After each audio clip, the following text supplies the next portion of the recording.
Halo teman-teman santuy, kita kembali lagi ke dalam rekap Tapak Sakti 9 Benua bagian kedua. Melanjutkan kisah yang sebelumnya, Gu Qinhao yang terluka semakin dalam akibat tidak dapat mengatur aliran qi-nya meminta bantuan 9 benua memukul aliran darahnya hingga ia tewas. Mengira ayah angkatnya telah tewas, 9 benua hendak menguburnya, tapi Gu Qinhao bangkit dari kematiannya.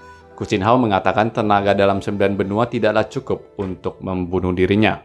Qi 9 benua hanya mampu menembus 1 dari 36 aliran darah miliknya, tapi cukup untuk membawa kewarasan Gu Qinhao kembali. Tak jauh dari sana, Xiao Yi diusir dari Wisma Yanxia setelah diberikan sejumlah uang. Walaupun Xiao Yi menolak pergi hingga memohon, Hati Baja dan Kanti tetap pada pendirian mereka karena merasa Wisma Yanxia tidak akan tenang dalam beberapa waktu ke depan setelah melihat kemunculan Gu Qinhao. Big In, ibu dari Hati Baja, juga kembali ke Wisma setelah lama mengasingkan diri. Nampak hubungan Tu Qing dan istrinya Big In kurang harmonis. Ibu dari Hati Baja ini juga sangat membenci Hati Baja dan ini sangat melukai perasaan Hati Baja. Nampak di masa lalu, Big In, murid perguruan Emei, ditusuk dengan pedang. Gurunya geram karena Big In adalah saudara kembar dari istri Gu Qinhao yang memiliki wajah yang sama dan hal ini membuat malu perguruan Emei.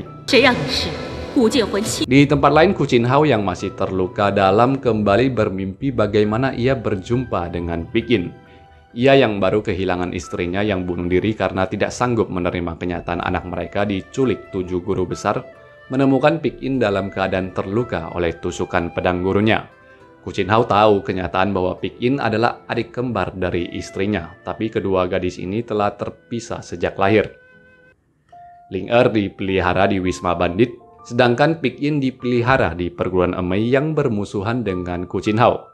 Salah paham mengira Big In diutus gurunya di Emei untuk menggoda dirinya, Gu Qinhao marah dan menculik Big In. Tahu bahwa Gu Qinhao memiliki kitab tapak sakti dan bila ia berhasil memberikan pada gurunya, maka dirinya akan diterima kembali di Emei. Maka pada satu malam, Big In mencari kitab tersebut, tapi niatnya ketahuan oleh Gu Qinhao dan tidak dinyana adalah Gu Qinhao kecewa terhadap adik iparnya. Lalu dia malah merobek kitab itu lalu memberikannya pada Big In, lalu menyuruh Big In agar enyah sambil menangisi papan nama istrinya.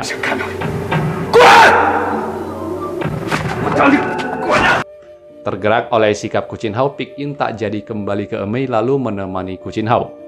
Waktu demi waktu berlalu, Gu Qinhao yang frustasi kehilangan istrinya menjadi mabuk-mabukan hingga suatu malam ia salah mengira bahwa Big In adalah Ling Er dan memperkosa Big In. Awalnya Gu Qinhao berjanji akan menerima Big In sebagai pengganti kakaknya hingga pada suatu saat Gu Qinhao yang sadar bahwa Big In bukanlah kakaknya. Kemudian dia pun mengusir Big In. Selama 2 bulan, Big In tinggal dengan Gu Qinhao. Lalu ketika keluar, Big In ditampar oleh gurunya yang ternyata memang mengutus Big In untuk mendekati Gu Qinhao. Kecewa dengan kegagalan muridnya, guru Emei memberikan racun untuk diberikan kepada Gu Qinhao.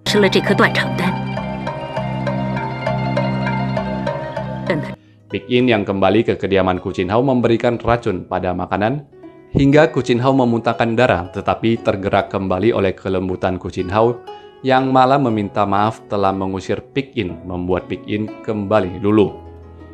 Namun kesalahan fatal dibuat oleh Big In yang telah menjadi istri Gu Qinhao. Dia merasa cemburu akan cinta Gu Qinhao pada mendiang kakak dan keponakannya. Big In membuang papan nama mereka dan ini membuat Gu Qinhao marah lalu kembali mengusir Big In. Big In yang tidak mau pergi bahkan diancam akan dibunuh dan dimaki dengan sebutan pelacur oleh Gu Qinhao, hingga akhirnya Big In melangkahkan kakinya meninggalkan kediaman Gu Qinhao. Sebelum pergi, dia menyedulkan teh yang diminum oleh Gu Qinhao. Racun ini akan mengacaukan nadi seseorang setiap kali ia mengeluarkan tenaga dalam.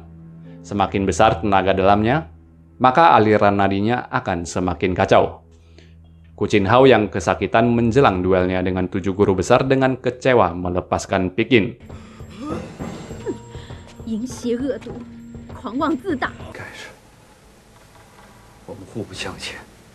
Kembali ke masa kini, Sembilan benua tengah mencari rumput lungse untuk mengobati ayah angkatnya yang masih terpengaruh oleh racun pengacau nadi, bertemu dengan Xiaoyi.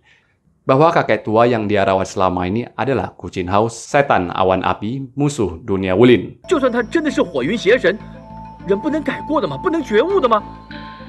Dalam perjalanan membawa Gu Qinhao pergi, mereka dicegat oleh Hati Baja.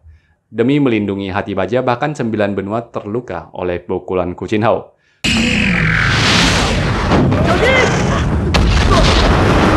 7 guru besar yang muncul belakangan ikut menyerang Gu Qinhao.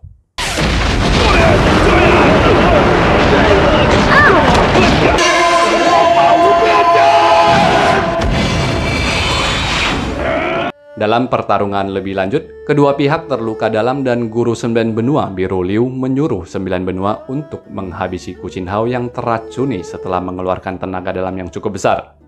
Tak mampu menghabisi Gu Qinhao, guru Biru Liu memutuskan hubungan murid dan guru dengan 9 benua. Sejak hari itu 9 benua diusir dari perguruan. Hubungan asmara antara Kanti, putri guru Biru Liu, dan dirinya pun harus kandas. Tapi dalam pengasingannya, Kanti kembali mengejar 9 benua. Xiaoyi lalu berhasil mengejar mereka dan memberikan sedikit bekal. Dalam perjalanan tersebut yang tidak disangka 9 benua adalah Kanti sebenarnya tidak mencintai dirinya, tapi hanya sayang pada dirinya sebatas adik pada kakak. Kanti sama sekali tidak merasakan kebahagiaan ketika melarikan diri dari perguruan untuk mengikuti 9 benua. Hatinya semakin terpukul dan patah hati ketika guru Biru Liu memergoki 9 benua memegang wajah Kanti lalu memukul dirinya.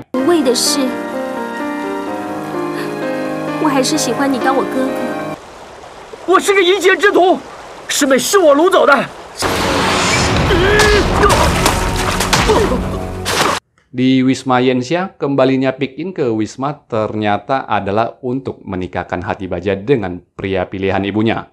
Ia memberitahukan ini pada putrinya yang menolak untuk dijodohkan karena menyukai 9 benua.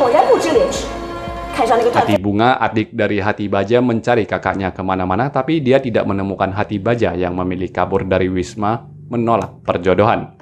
Dalam pelariannya, Hati Baja bertemu dengan Xiaoyi yang kemudian membawanya bertemu dengan 9 benua yang terkulai lemak karena menolak makan. Sembari menghibur dan merawat 9 benua, Hati Baja mencoba meluluhkan hati pria pujaannya. Tergerak oleh niat Hati Baja, 9 benua pun bangkit dari keterpurukannya. Mereka lalu melanjutkan perjalanan meninggalkan Wisma Yanxia menuju ke kediaman gurunya di Pulau Utara Selatan. Di sana luka 9 benua akibat pukulan Gu Qinhao dipulihkan oleh guru Pulau Selatan. 9 benua hampir saja diusir ketika murid-murid perguruan Pulau Utara Selatan mengetahui bahwa dirinya lah yang membantu Gu Qinhao kabur kalau guru Pulau Utara tidak muncul. Guru Pulau Utara dan kakaknya guru Pulau Selatan, dua tokoh komik ini lalu saling bertarung memperebutkan jabatan ketua perguruan dengan gaya khas komikalnya. Lalu mereka kembali berselisih memperebutkan murid siapakah yang paling hebat. Akhirnya guru Pulau Selatan mengajari 9 benua agar tenaga dalamnya pulih, sedangkan guru Pulau Utara mengajarkan jurus jari besi pada Xiaoyi yang tidak bisa kungfu. Pada hari yang ditentukan, 9 benua dan Xiaoyi pun diadu dengan para guru untuk melihat kebolehan masing-masing. Guru Pulau Selatan dikalahkan oleh Xiaoyi yang pandai, sedangkan 9 benua yang dungu dikalahkan oleh guru Pulau Utara.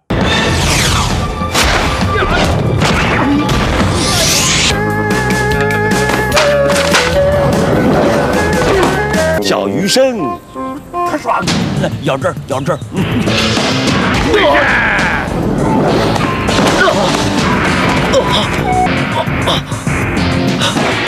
Mengalami cobaan bertubi-tubi dan diasingkan membuat 9 benua frustasi. Ditambah lagi ujian dari guru Pulau Selatan membuatnya hingga pingsan tak sadarkan diri.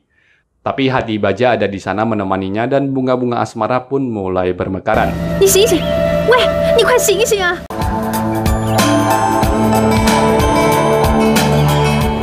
9 benua belajar beberapa jurus dari guru Pulau Selatan, lalu kembali bertarung dengan guru Pulau Utara. Akhirnya 9 benua memenangkan pertandingan walau dirinya dikalahkan.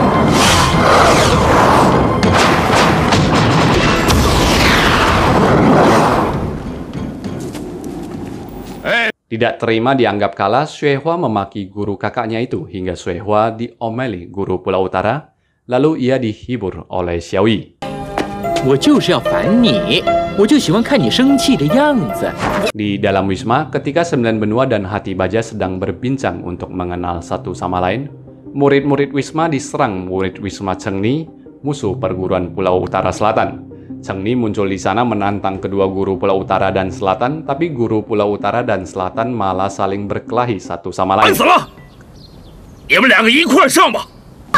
你们两个不要打！ Ketika bertarung, lencana ketua terlepas dari genggaman guru Pulau Utara hingga dipegang Sembilan Benua yang mengatakan agar jangan ada lagi perselisihan. Lalu kedua guru ini bertarung dan mengalahkan Chengni.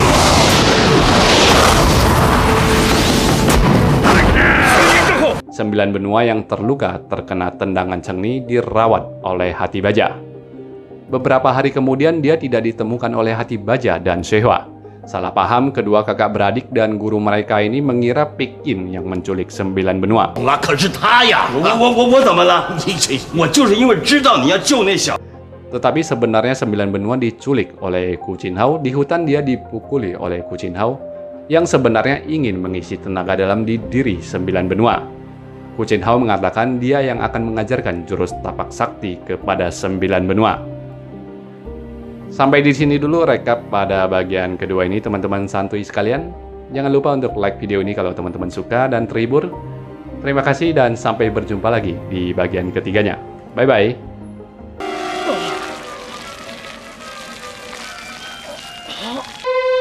对不起。